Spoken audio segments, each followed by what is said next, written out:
नीचे बनी बनाई ईंटें मिल गई। उन लोग वहां उन्हें जमीन के नीचे बनी बनाई ईंटें मिल गई। उन लोगों ने इसे भगवान का चमत्कार माना और वे लोग उन ईंटों का इस्तेमाल अपना घर बनाने में करने लगे। लेकिन उन लोगों को क्या पता था कि जिन ईंटों का इस्तेमाल वो कर रहे हैं वो ईंटें उन्हें अतीत के एक ऐसे दौर में ले जाएंगी जहां कभी हजारों साल पहले हम जैसे ही दूसरे लोग एक खुशहाल जिंदगी जीते थे। 1921 में जब फिर से पंजाब में खुदाई की गई तो जो सामने आया वो भारत की एक बहुत पुरानी सभ्यता के अवशेष थे। अब तक हमने सिर्फ कहानियों में सुना था कि भारत का इतिहास बहुत पुराना है, लेकिन ये पहली बार था जब हमें इसके सबूत मिल रहे थे। इस खोज ने हमें इजिप्ट और मेसोपोटामिया की प्राचीन सभ्यताओं के साथ ला खड़ा कर दिया।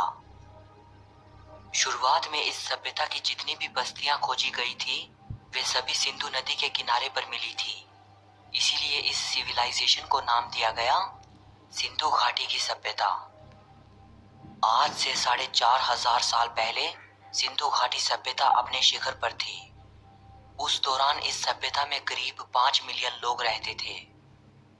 सिंधु घाटी सभ्यता की खास बात यह है कि ये पहली अर्बन सिविलाइजेशन थी, यानी पहली बार हमारी दुनिया में शहरों का निर्माण हो रहा था।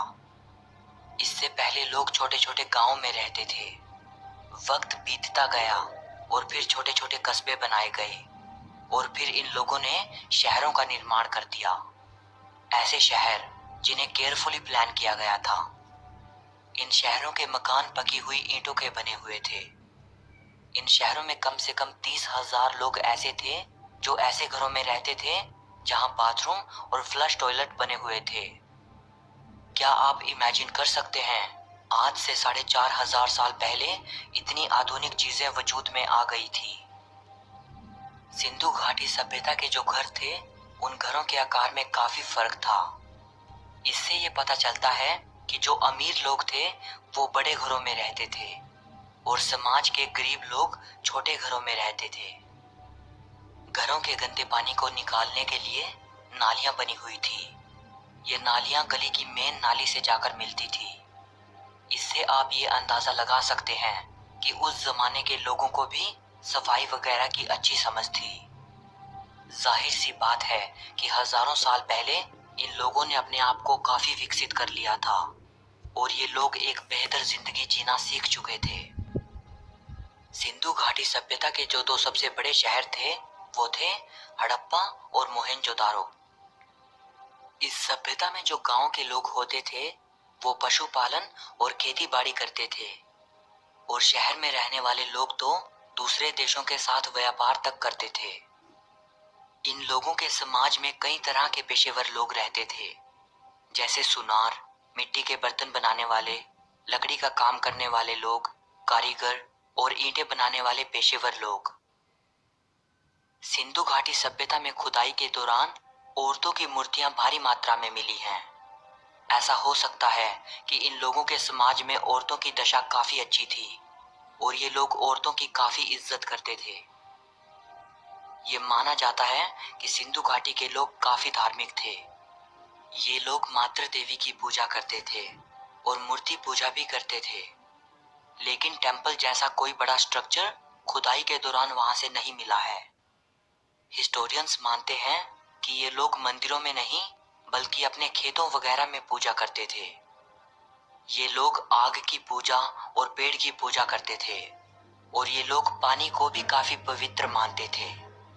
यानी एक तरह से कहा जाए तो ये लोग मूर्ति पूजा के अलावा कुदरती चीजों की पूजा करते थे, जैसे आग, पानी, पेड़ पौधे, पशु और सूरज आदि।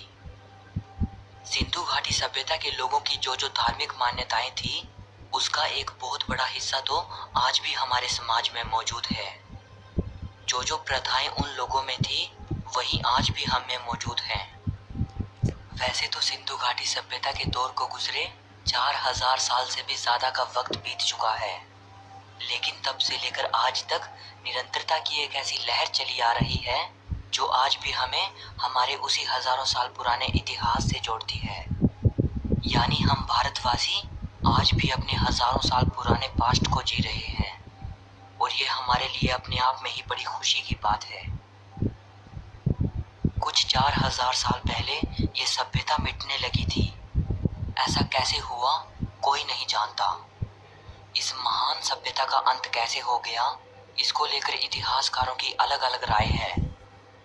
सिंधु घाटी सभ्यता नदियों के किनारे बसी हुई थी और सिंधु नदी अपनी भयंकर बाढ़ों के लिए जानी जाती थी, जो शहरों और गांवों को बहा ले जाती थी। बहुत से हिस्टोरियंस ये मानते हैं कि बाढ़ से इस सभ्यता का अंत हो गया, लेकिन कुछ कहते हैं कि नहीं, सिर्फ बाढ़ से इतनी विशाल सभ्यता का अंत नहीं हो सकता। इसीलिए वो और भी बातें कहते हैं। वे कहते हैं कि इन शहरों में कोई बड़ी महामारी फैली होगी, जिससे शहरों की आबादी खत्म हो गई। ये भी माना जाता है कि यहाँ शायद भारी जलवायु परिवर्तन हुआ होगा, जमीन सूखती गई और खेतों में रेगिस्तान छा गया होगा और इसीलिए यहाँ लोगों का रहना दुश्वार हो गया होगा। कुछ मानते हैं कि यहाँ विदेशी लोगों का हमला हुआ था, लेकिन ज्यादातर इतिहासकार इस बात से इनकार करते हैं, क्योंकि खुदाई के दौरान हथियार वगैरह कुछ ज्यादा नहीं मिले हैं। इतिहासकार मानते हैं कि यह सभ्यता अपने अंतिम दौर में बड़ी खुशहाल थी, तो फिर ऐसे में कैसे ये सभ्यता खत्म हो गई।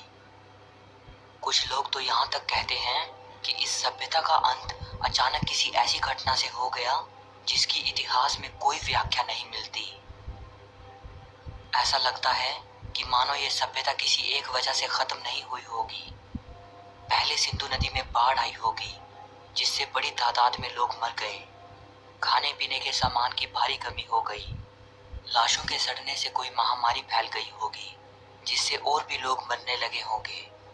और जो लोग बच गए होंगे वे अपने घरों को छोड़कर कहीं दूर जाकर बस गए होंगे। और इस तरह हमेशा के लिए इस विशाल सभ्यता का अंत हो गया होगा।